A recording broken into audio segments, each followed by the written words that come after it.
this shattering of their traditional roles by getting in shorts and going out and playing together for crowds and crowds of people. I think it's a really inspiring story. In the summer of 2014, Coventry City Ladies Football Club recreated an astonishing game from 1917. The players they represented on that day were the true pioneers of women's football. This is the story of women's football in Coventry during World War I. In 1914, the Great War began, dragging every corner of the world into its horror. The British Empire was a key force in World War I, and it needed arms. It needed its factories to produce them. Cities like Coventry were key to the National Factories Scheme, where centres of engineering and manufacture became centres of arms production. With thousands of men leaving to fight, it was the women who were working in the factories, and they were called munitionettes.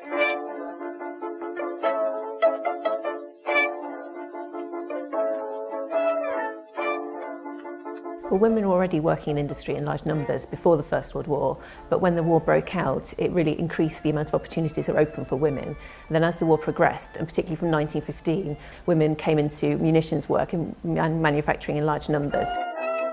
So for women who'd gone from domestic service into factory work, then that would have given them a far more sense of community, a sense of friendship and camaraderie with the other women they're working with. There was a huge influx in the population of Coventry, with mostly women moving to the city to work here. A lot of the skilled work that the men had been used to doing had been broken down into much smaller, simpler tasks so that they could really quickly bring women into the factories, teach them one simple job, but then they'd literally be doing that job again and again and again all day long. It was very, very hard work, it was dirty work, and it was not what a lot of the women were used to doing.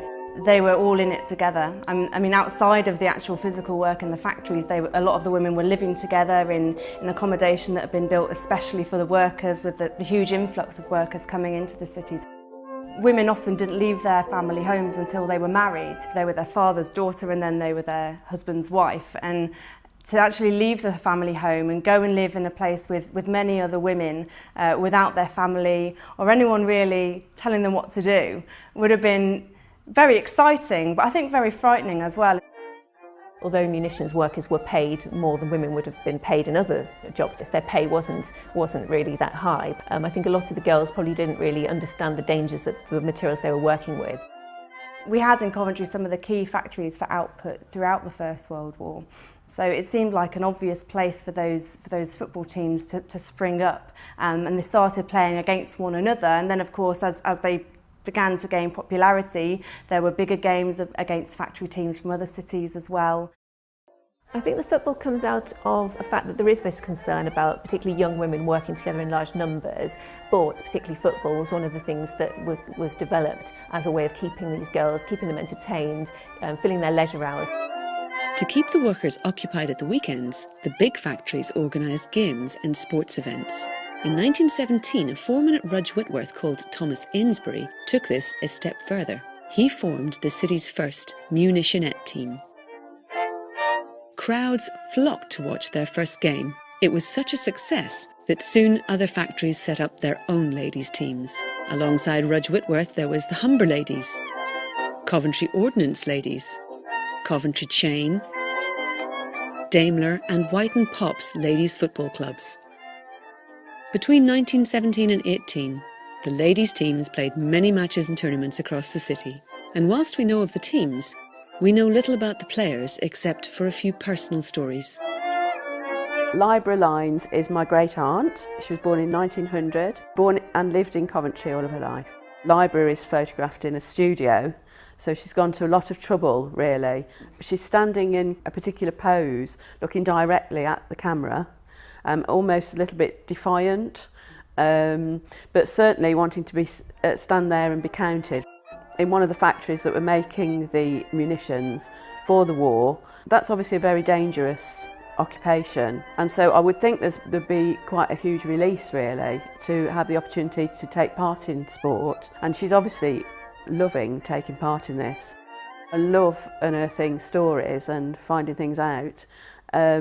And here we are with an image that tells us lots more about the lives of the a couple of generations ago, things that we just never ever knew. And it's amazing that from a photograph of my relative in a football kit, there's all of this massive national history. They weren't that gutsy that early. I mean, they hadn't got the vote. Mum told me about her experiences playing football. She did say that ladies' football took off because people were away at war. She said that she was very tall, taller than anybody else in the team, and she would trap the ball on her chest, which was frowned on by the manager, male manager, and she got told off quite frequently, but ignored it and continued to do so. She was 14. I hadn't realised that she was playing football that early. The visibility of women doing new work, playing these football matches, starts to change people's idea about who women are and what they can be. It's women's ideas about themselves which really change as well. I think it would have been quite a liberating experience, particularly if you think just purely in terms of what they were wearing. I mean, women's clothes had started to be slightly less restrictive, particularly in wartime. That accelerates. There was scaremongering really, I think, about their loose morals, and particularly if they were women that were putting on shorts and you could see their knees, and you know, them running around and doing all this physical exercise, which was seen as so unbecoming for women at that time. In 1918, after 4 long years, the war finally ended. As women left their factory jobs, many teams disbanded, but some continued to play. Nationally, women's football was growing in popularity, with some games attracting crowds of over 20,000 spectators. But many were still not happy with women's newfound freedoms. The Football Association led the way in discrediting the women's game, and in 1921 it dealt its devastating blow. The Council feel impelled to express their strong opinion that the game of football is quite unsuitable for females and ought not to be encouraged. The Council requests the clubs belonging to the association refuse the use of their club grounds for such matches. Effectively, it was a ban. The FA was kicking women's football out. The FA ban in 1921 would have had an impact on women because it meant that they couldn't really play football to the extent that they had before, because really it made it very difficult for them to play when they were not able to use league grounds. And I think if that ban hadn't have come into place, who knows where we would have been. Those attitudes wouldn't have had the chance to become what they are now. The fact that women were no longer able to play football is probably part of a wider movement to have things slightly to go back to the status quo. Things didn't go back completely to how they were before the war, but there was the feeling that a lot of women should really revert to their pre-war roles. It's kind of like they went forwards this huge step and then they were forced to take a huge step back, and we're still trying to, you know, get back to that point again. What women had achieved during the war years was astonishing, in the workplace and on the pitch. But the FA ban was to last for another 50 lost years.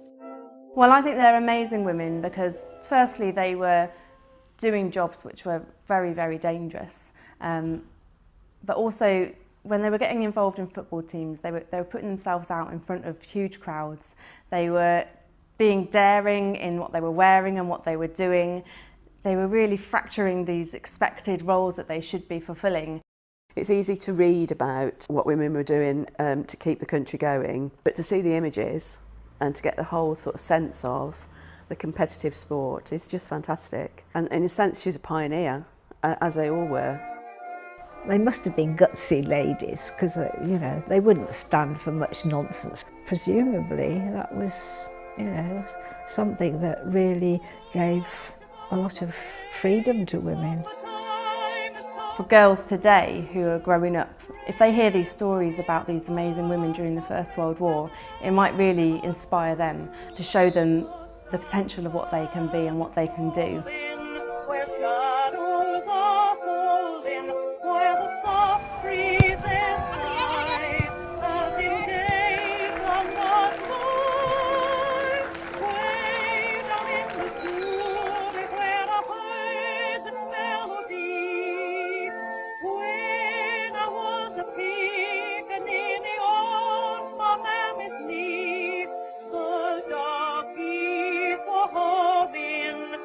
Band